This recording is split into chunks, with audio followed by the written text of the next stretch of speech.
जय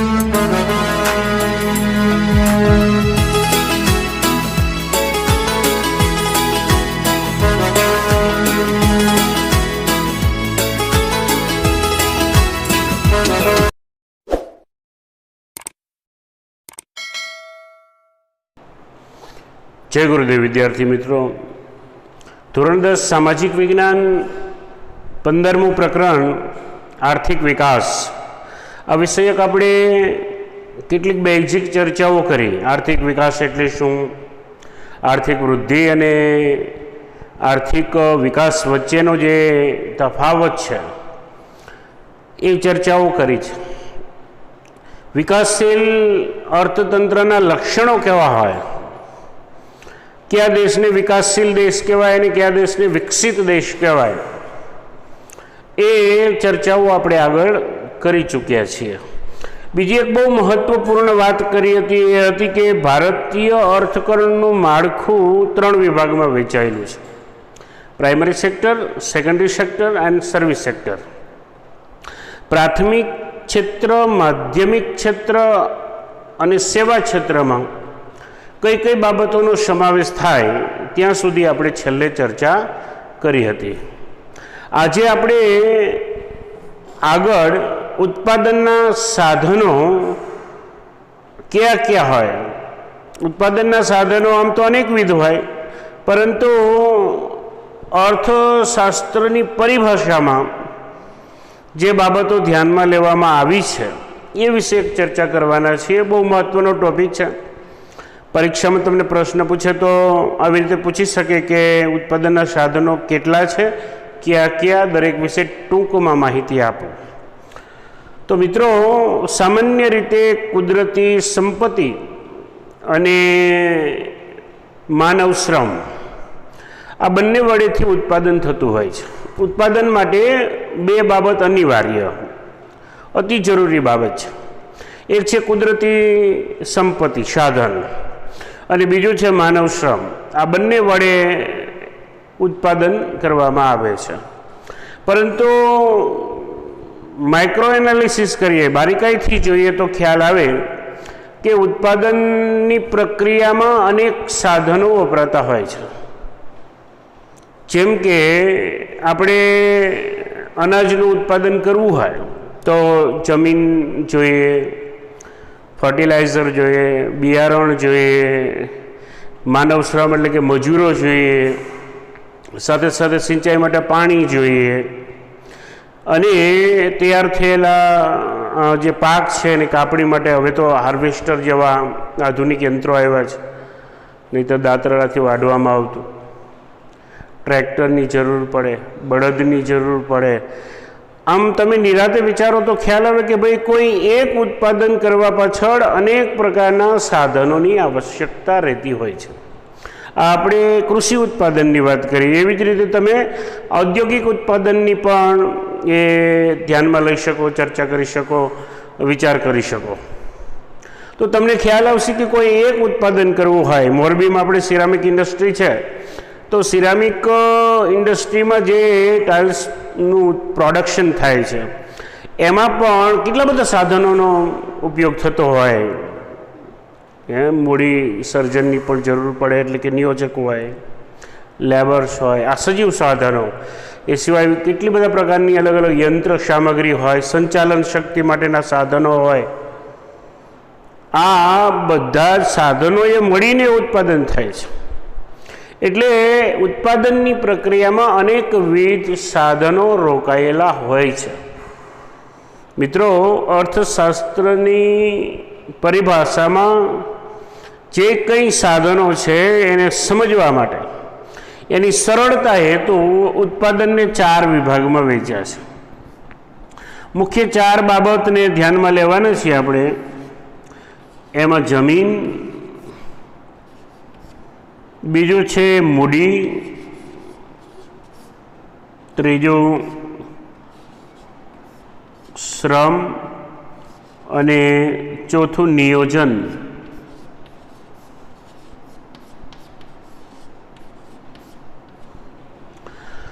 उत्पादनना 4 साधनों मुख्य अर्थशास्त्र ने समझवा माटे सरलता हेतु 4 વિભાગમાં ઉત્પાદનના સાધનોને વહેંચ્યા છે: જમીન, મૂડી, શ્રમ અને નિયોજન. એક એકને સમજીએ તો જમીન એ કુદરત દ્વારા પ્રાપ્ત થતું સાધન છે, એટલે કે કુદરતી સાધન છે. સામાન્ય ચર્ચામાં જોઈએ તો જમીન એટલે પૃથ્વીના ઉપરનો પોપડો. આ ભૌગોલિક સમજ થઈ. પરંતુ અર્થશાસ્ત્રની પરિભાષામાં જોઈએ તો એવી ભૂસપાટી કે જ્યાંથી આપણા ઉત્પાદનની રો મટીરિયલ પ્રાપ્ત થાય છે. જમીન છે ખેતી લાયક હોય તો કૃષિ ઉત્પાદનો માટે આપણને ઉપયોગી છે. જંગલો છે એ પણ આપણા ઉત્પાદન કાર્યમાં કેટલાક એવા ઉત્પાદનો છે કે જે રો મટીરિયલ જંગલો પૂરું પાડતું હોય. કાગળ ઉદ્યોગ છે, એ સિવાય પણ કેટલાય ઉદ્યોગો છે. જસ્ટ એક્ઝામ્પલ, નદીઓ છે તો ઇરિગેશન માટે, ઉદ્યોગ માટે આપણી જરૂરિયાતનું પાણી પૂરું પાડે, તો એ પણ એક કુદરતી સંસાધન એ ભૂસપાટી પરનું છે. એટલે જળ હોય, જંગલ હોય કે પછી પૃથ્વીના પેટાળમાંથી જે આપણે ખનિજો ખોદી કાઢીએ છીએ, વિવિધ ધાતુઓ છે, અધાતુઓ છે, એ બધાને જમીન કહેવાય. અર્થશાસ્ત્રની પરિભાષામાં ભૂસપાટી ઉપરથી જ્યાંથી પણ આપણને કુદરતી સાધનો પ્રાપ્ત થાય છે એ ભાગને આપણે જમીન કહીશું. અને જમીન એ કુદરતી સાધન છે. ત્યાર પછી નંબર 2, મૂડી. મૂડી એટલે નોટ ઓનલી કરન્સી, માત્ર ચલણ નહીં, પણ મૂડી એટલે માનવ સર્જિત એવા સાધનો જે ઉત્પાદનમાં સહાયભૂત થતા હોય. ઉત્પાદનની પ્રક્રિયામાં સહાયભૂત થતા તમામ માનવ સર્જિત સાધનોને મૂડી કહેવાય. જેમ કે કૃષિ ઉત્પાદન માટે બળદ, ટ્રેક્ટર, હાર્વેસ્ટર, આ બધા સાધનો છે એ જરૂરી છે, તો એ બધા મૂડી છે. ઉદ્યોગોમાં ઉત્પાદન માટે યંત્ર જરૂરી છે, તો યંત્ર એક મૂડી છે. એટલે યંત્ર હોય કે પછી અન્ય કે કોઈ પણ આવા સાધનો હોય, એ બધાનો સમાવેશ મૂડીમાં થાય. મૂડી એટલે ઉત્પાદનના એવા સાધનો કે જે માનવ સર્જિત છે. જેમ કે ઓજારો, યંત્રો, એ બનાવનાર તો મૂળ કોણ છે? માણસ છે. એટલે માનવ સર્જિત આ તમામ સર્જનો ઉત્પાદનમાં સહાયભૂત થાય છે, એ બધાને મૂડી કહેવાય. ત્યાર પછી બીજું એક મહત્ત્વનું સાધન શ્રમ. શ્રમ એટલે વળતર કરવાના હેતુથી કરવામાં આવતું શારીરિક અને માનસિક કાર્ય, જેને શ્રમ કહેવાય.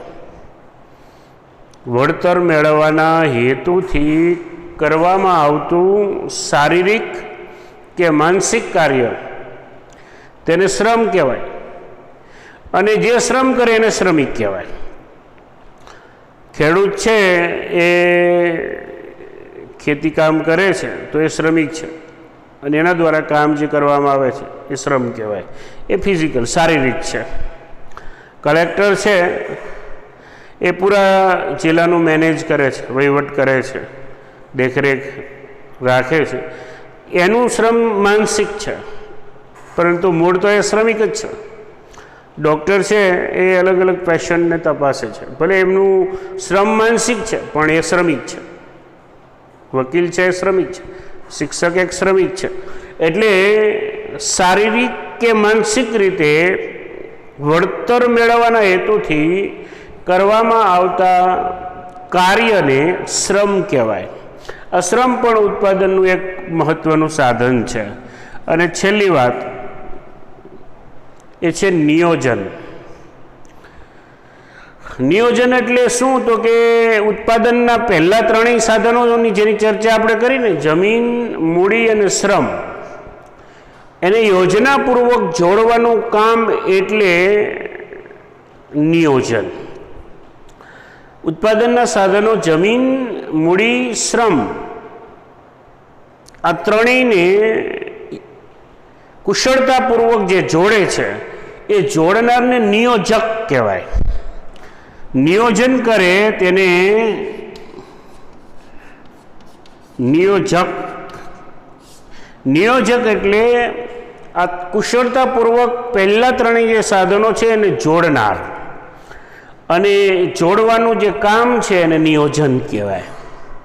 આમ ઉત્પાદનના જે સાધનો છે, જમીન, મૂડી, શ્રમ, નિયોજન અને નિયોજન કરનારા નિયોજક. હવે બહુ મહત્વનો ટોપિક છે ઉત્પાદનના સાધનોની ફાળવણી.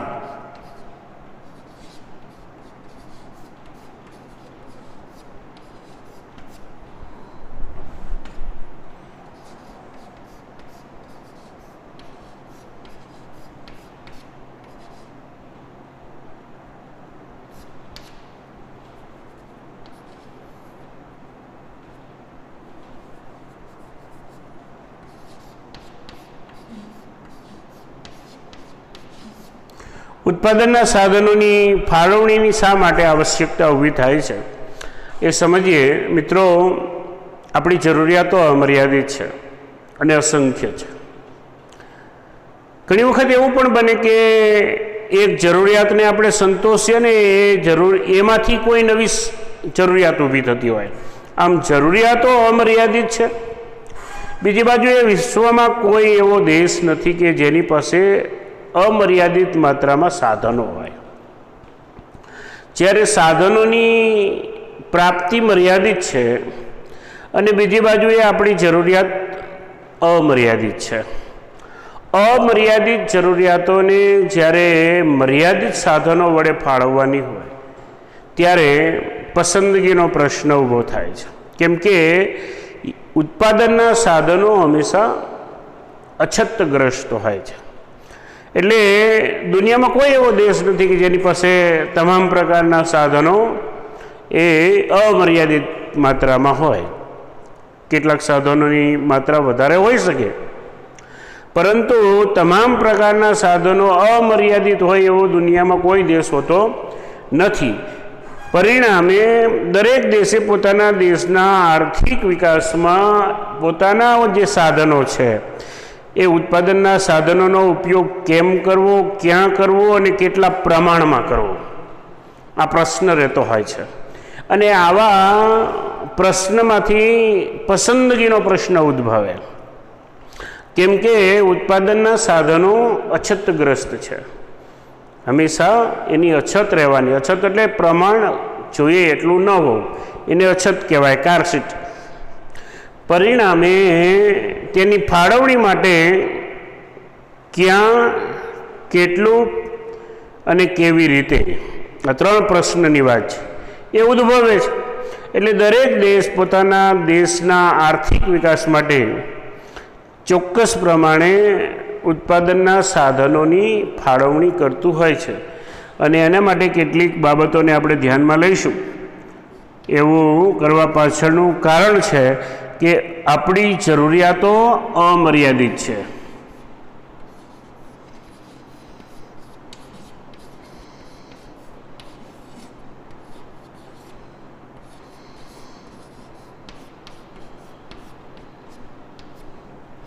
આપણી જરૂરિયાતો જ અમર્યાદિત છે. અસંખ્ય અને અમર્યાદિત આવા બે શબ્દ તમારા ટેક્સ્ટબુકમાં વાપરવામાં આવ્યા છે. એટલે અમર્યાદિત જરૂરિયાતો છે ને બીજી બાજુ ઘણી વખત એવું બને કે આપણે જે જરૂરત સંતોષીએ તેમાંથી જ કોઈ નવી જરૂરિયાતો ઉદ્ભવે. ઘણી વખત એવું પણ બનતું હોય કે ખૂબ ઝડપથી સાયન્સ એન્ડ ટેકનોલોજીનું એ વિકાસ થઈ રહ્યો છે, ડેવલપ થઈ રહ્યું છે. પરિણામે એ નવી જરૂરિયાતો ઉદ્ભવે. અને જેમ કે આ ઓનલાઈન એજ્યુકેશન એક ટેકનોલોજીનું જ માધ્યમ છે, તો એમાં ડેટાની જરૂરિયાત ઊભી થાય, સારી કનેક્ટિવિટીની જરૂરિયાત ઊભી થાય. તો જરૂરિયાતની સંતોષવામાંથી જરૂરિયાતો ઉદ્ભવે. એટલે ઘણી બધી જરૂરિયાત એવી પણ હોય કે એને વારંવાર સંતોષવી પડતી હોય. જેમ કે આપણે ખોરાક, પોશાક, પાયાની બેઝિકલી જે રિક્વાયરમેન્ટ છે એને આપણે સતત સંતોષવી પડતી હોય. એવું ન હોય કે લાઈફમાં કે વર્ષમાં એકવારથી એ પૂરતું થઈ જાય. પણ અમુક જરૂરિયાતોને વારંવાર સંતોષવી પડે, અમુક જરૂરિયાતો છે એ સમયાંતરે સ્વરૂપ બદલતી હોય. કારણ તો કે વિજ્ઞાન ને ટેકનોલોજીમાં તફાવત આવે એટલે નવી જરૂરિયાત ઉદ્ભવે છે. આમ જરૂરિયાતને પૂર્તિ કરવા માટે જે પ્રશ્ન ઊભો થાય છે એ પ્રશ્ન પસંદગીનો, અને પસંદગીનો પ્રશ્ન જ્યારે ઉદ્ભવે ત્યારે જરૂરિયાતમાં અગત્યનો ક્રમ આપવો પડે.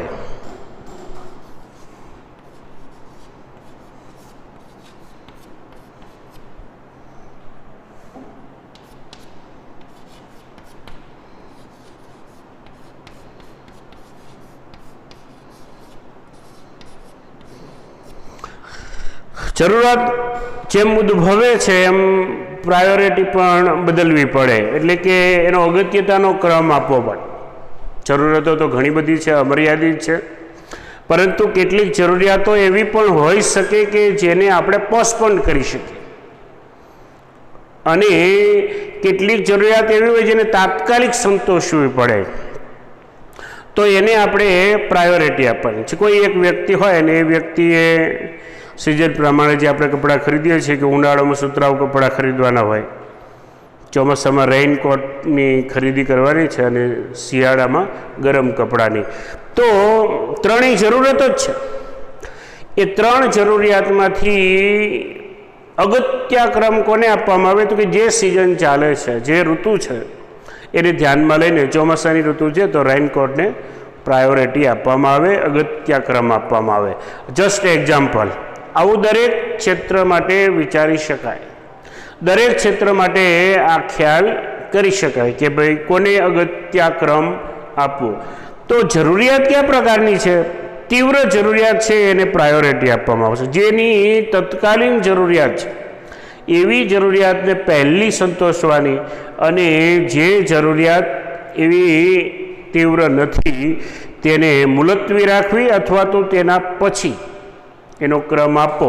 એટલે જરૂરિયાતને અગત્યતા પ્રમાણે ક્રમમાં લેવી એ મહત્ત્વનું છે. ત્રીજી મહત્ત્વની વાત,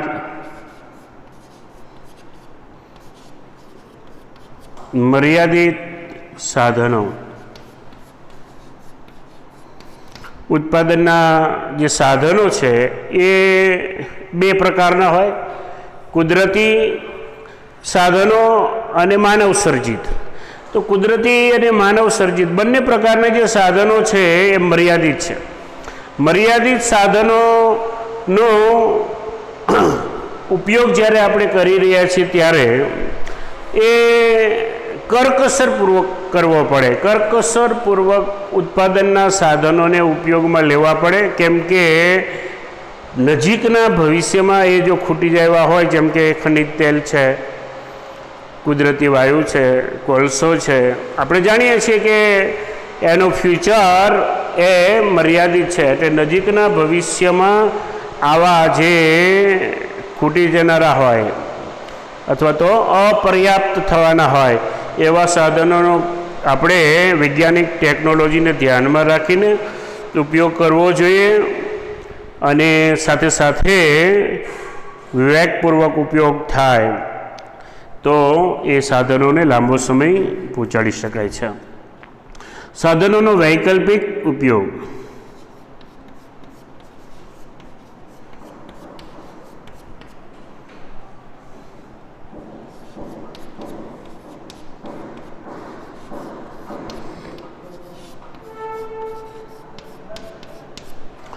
ઉત્પાદનના સાધનો મર્યાદિત હોવાની સાથે સાથે વૈકલ્પિક પણ છે.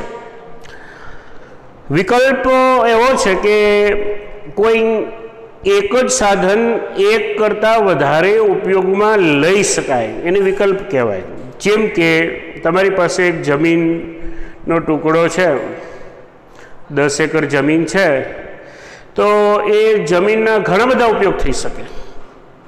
ત્યાં તમે કોઈ એક એજ્યુકેશનલ ઇન્સ્ટિટ્યૂટ, વિદ્યા સંકુલ બનાવી શકો, ત્યાં ઉદ્યાન બનાવી શકાય, અસ્પતાલ ઊભી કરી શકાય, અથવા તો કૃષિ માટે રાખી શકાય, પરંતુ કોઈ એક વિકલ્પ પસંદ કરવામાં આવે પછી બાકીના વિકલ્પોને જતા કરવા પડે, એટલે કે ઉત્પાદનના સાધનો વૈકલ્પિક ઉપયોગ ધરાવે છે.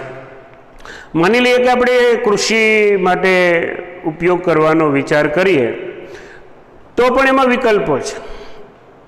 કોઈ એક પાક લેવાનું પસંદ કરવામાં આવે, કપાસનું વાવેતર કરવાનું નક્કી કરવામાં આવે તો બાકીના પાક માટે એના વિચારો જતા કરવા પડે. એ દર્શાવે છે કે ઉત્પાદનના સાધનોમાં એ વૈકલ્પિક છે. હા, અનેક ઉપયોગો ધરાવે છે, તમારી પાસે વિકલ્પો ઘણા છે, એ સાધન ઘણા બધા ઉપયોગમાં આવી શકે છે, પરંતુ એક ઉપયોગ લીધા પછીના બાકીના જે ઉપયોગો છે એને જતા કરવા પડે. એ દર્શાવે છે કે ઉત્પાદનના સાધનો વૈકલ્પિક ઉપયોગો ધરાવે છે. એટલે તમે એક વિકલ્પને પસંદ કરશો તો બાકીના વિકલ્પોને જતા કરવા પડે. આ પ્રમાણે વધુમાં વધુ જરૂરિયાત સંતોષાય એ રીતે ઉત્પાદનના સાધનોનો ઉપયોગ થાય, એ હેતુથી દુનિયાના દેશોમાં ઉત્પાદનના સાધનોની ફાળવણીની વિવિધ પદ્ધતિઓ વિકસાવવામાં આવી છે. અને ઉત્પાદનના સાધનોની જે ફાળવણી કરવા માટેની પદ્ધતિઓ છે એ ઉત્પાદનના સાધનની ફાળવણી માટેની પદ્ધતિઓની આપણે વાત કરીશું.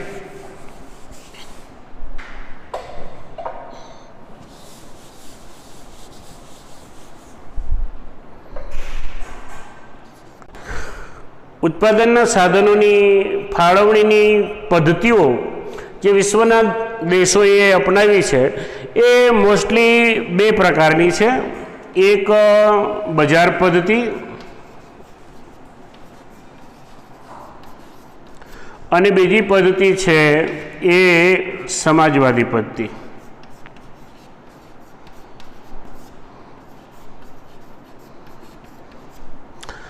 તો પોતાના જે સાધનો છે એ સાધનોનો મહત્તમ ઉપયોગ થાય અને દેશનો આર્થિક વિકાસ થાય, એ હેતુથી દુનિયાના દેશો એક યા બીજી પદ્ધતિ અપનાવતા હોય છે. અને આ પ્રમાણે દુનિયામાં લગભગ મોટા ભાગે આ બે પદ્ધતિઓ શરૂઆતમાં કાં તો બજાર પદ્ધતિ અને કાં સમાજવાદી પદ્ધતિ એ અપનાવવામાં આવી. પરંતુ સમય જતાં કેટલાક દેશના અર્થતંત્રોમાં પરિવર્તન આવ્યું અને એમને મધ્યમ માર્ગ, આમાંથી બંનેના સારા પાસાઓને લઈ અને એક મિશ્ર અર્થતંત્ર જેવી નવી પદ્ધતિ અપનાવી અને એ પ્રમાણે ઉત્પાદનની એ પ્રક્રિયાઓ જે છે, પોતાના દેશના આર્થિક વિકાસ માટે સાધનોની જે ફાળવણી છે એ આ દિશામાં કામ એ કર્યું. આપણે આ બે પદ્ધતિઓની વાત કરવાની છે, જેમાં બજાર પદ્ધતિ અને સમાજવાદી પદ્ધતિ બંને તદ્દન એકબીજાથી ભિન્ન છે. કેમ કે બજાર પદ્ધતિ જે કંઈ પણ વ્યવસ્થાઓ પ્રારંભિક કાળે ઉદ્ભવી, યુએસ, બ્રિટન આ દેશોમાં જે નબળાઈઓ જોવા મળી, ઉત્પાદનના સાધનોથી જે વ્યયતા જોવા મળ્યો, એને ધ્યાનમાં રાખીને કાર્લ માર્ક્સના સિદ્ધાંતો પ્રમાણે એક નવી જ આર્થિક પદ્ધતિ સમાજવાદી પદ્ધતિનો ઉદ્ભવ થયો. એ સમાજવાદી પદ્ધતિ અને સમય જતાં બેના સારા પાસાઓનું મિશ્રણ કરી અને એક નવી પદ્ધતિ આવી, જે પદ્ધતિનું નામ હતું મિશ્ર અર્થતંત્ર. ઠીક છે, આપણે વાત કરી રહ્યા છીએ બજાર પદ્ધતિની. બજાર પદ્ધતિ America, USA, United state of America, Britain અને જાપાન આ દેશોએ શરૂઆતમાં અમલમાં મૂકી. પોતાના દેશના આર્થિક ઉત્થાન માટે મુક્ત અર્થતંત્ર જેવી આ વ્યવસ્થા, જ્યાં નાણાંનું વિશેષ મહત્ત્વ, મૂડીનું વિશેષ મહત્ત્વ હોય, એટલે આ પદ્ધતિને મૂડીવાદી પદ્ધતિ પણ કહેવામાં આવે છે. કેમ કે ત્યાં નાણાંનું વિશેષ મહત્ત્વ છે, એટલે આ પદ્ધતિ એક મૂડીવાદી પદ્ધતિ પણ ગણી શકાય. સાથે સાથે ઉત્પાદનના સાધનોની ફાળવણીમાં નફાને ધ્યાનમાં રાખવામાં આવે છે. નિર્ણય ભાવતંત્રના આધારે લેવાતો હોય, નફો જ મુખ્ય વસ્તુ હોય, ઇન્વેસ્ટમેન્ટ ત્યાં થાય, રોકાણકારો ત્યાં રોકાણ કરશે કે જ્યાંથી વધુ નફો મળે, મહત્તમ નફો મળશે. એટલે સાધનોની ફાળવણીનો ધ્યેય એ નફો છે. નફાને ધ્યાનમાં લઈ અને ઉત્પાદનના સાધનો જે છે એ ત્યાં ફાળવવામાં આવે. પરિણામે આ પદ્ધતિ એ મૂડીવાદી પદ્ધતિ છે. બીજી બાજુએ સરકારનું કોઈ નિયંત્રણ નથી, એટલે સ્વતંત્ર છે, મુક્ત ગણી શકાય એવું અર્થતંત્ર એટલે બજાર પદ્ધતિ. બજાર પદ્ધતિમાં મુખ્ય અસર કરતો એક છૂપો હાથ જેને કહી શકાય એ છે સ્પર્ધા, કોમ્પિટિશન, હરીફાઈ. સ્પર્ધા એ છુપા હાથ જેવું કામ કરે છે, કેમ કે પ્રત્યેક ઉત્પાદકને ખબર છે કે બીજો કોઈ એના જેવો જ ઉત્પાદક બજારમાં છે. પરિણામે ક્વોન્ટિટી જ મહત્વનું નહીં પણ ક્વોલિટી મહત્વનું બનશે. ગુણવત્તાસભર ઉત્પાદન થશે અને ગુણવત્તાવાળું ઉત્પાદન કરવા માટે નવા નવા સંશોધનો કરવા પડશે. કાર્યક્ષમતા અને કાર્યદક્ષતામાં વધારો કરવો પડશે. એટલે ક્વોન્ટિટી એન્ડ ક્વોલિટી બંને મેન્ટેન થશે અને આ બે વધે, ઉત્પાદન વધે, ઉત્પાદનની ગુણવત્તા વધે તો દેશનો આર્થિક વિકાસ ગતિ પકડે. એટલે રાષ્ટ્રના આર્થિક વિકાસમાં મહત્ત્વનો ભાગ, ઝડપી આર્થિક વિકાસ થાય. આપણે જોઈએ છીએ USA, બ્રિટન, જાપાન જેવા દેશોએ આ પદ્ધતિના આધારે ખૂબ જબરજસ્ત આર્થિક વિકાસ કર્યો છે. એટલે આર્થિક વિકાસમાં સતેજતા આપે છે, પરંતુ ત્યાં રાજ્ય સરકારોનો કોઈ હસ્તક્ષેપ હોતો નથી. એટલે મુક્ત અર્થતંત્ર ગણી શકાય. કોઈ દરમિયાનગીરી નહીં. સરકાર ઉત્પાદકો કેટલું ઉત્પાદન કરશે, કેવા પ્રમાણેનું ઉત્પાદન કરશે એ વિષયક કોઈ દરમિયાનગીરી કરતું નથી. પરિણામે એને મુક્ત અર્થતંત્ર પણ કહી શકાય. બજાર પદ્ધતિના કેટલાક ચોક્કસ લક્ષણોની ચર્ચા કરીએ તો મહત્ત્વના મુદ્દાઓ છે. 2 ગુણના પ્રશ્નમાં પૂછી શકાય એવો પ્રશ્ન છે. ઉત્પાદનના સાધનોની માલિકી વ્યક્તિગત કે ખાનગી હોય, કોઈ એક ચોક્કસ વ્યક્તિની કે ખાનગીની માલિકી હોય. બીજી વાત, આર્થિક પ્રવૃત્તિના કેન્દ્રમાં નફો હોય. તમામ આર્થિક પ્રવૃત્તિ મૂડીરોકાણનો મૂળ હેતુ એ નફો હોય છે અને મોટા પ્રમાણમાં ઉત્પાદન થતું હોય, વૈવિધ્યસભર ઉત્પાદન થતું હોય. એટલે ત્રીજો મુદ્દો મહત્ત્વનો કે જે ગ્રાહક છે, જે ખરીદાર છે, એમને પસંદગીની વિશાળ તક મળે. એક જ સરખું ઉત્પાદન કરનારા ઘણા બધા ઉત્પાદકો બજારમાં હોય તો સ્વાભાવિક છે પસંદગીની તક મળે. બીજી બાજુએ રાજ્યનો કોઈ હસ્તક્ષેપ હોતો નથી. મુદ્દા નંબર 4, રાજ્ય સરકાર કોઈ જાતનો હસ્તક્ષેપ કરતું નથી કે ઉદ્યોગકાર જે છે, ઉત્પાદક છે, કેટલું ઉત્પાદન કરશે, કેવું ઉત્પાદન કરશે એ વિષયક કોઈ દરમિયાનગીરી હોતી નથી. એટલે ઉત્પાદનના સાધનોની ફાળવણી નફાને ધ્યાનમાં લઈને કરવામાં આવે. ક્યાં વધારે પ્રોફિટ મળે છે એ ક્ષેત્રમાં નાણાં રોકવામાં આવે છે અને આર્થિક નિર્ણયો ભાવતંત્રના આધારે લેવામાં આવતા હોય. જે ક્ષેત્રની માંગ હોય એ ક્ષેત્રમાં ઇન્વેસ્ટર છે ઇન્વેસ્ટ કરે, એ ક્ષેત્રનું ઉત્પાદન વધે એટલે જરૂરિયાતો સરળતાથી સંતોષાઈ જાય અને ઉત્પાદકોને મહત્તમ નફો મળે. આમ બજાર પદ્ધતિના જે મહત્ત્વના લક્ષણો હતી એની ચર્ચા આપણે કરી ચૂક્યા. હવે બજાર પદ્ધતિના લાભ અને ગેરલાભ એટલે કે ખામીઓ, શું લાભ છે, શું ખામીઓ છે એની ચર્ચા. સાથે સાથે ઓપોઝિટ જે સિસ્ટમ પદ્ધતિ છે, સમાજવાદી પદ્ધતિ, એની ચર્ચા. મિશ્ર અર્થતંત્ર એટલે શું અને તેની ખામીઓ, આ વિષયક ચર્ચા હવે પછીના પીરિયડમાં કરશું. ત્યાં સુધી આવજો.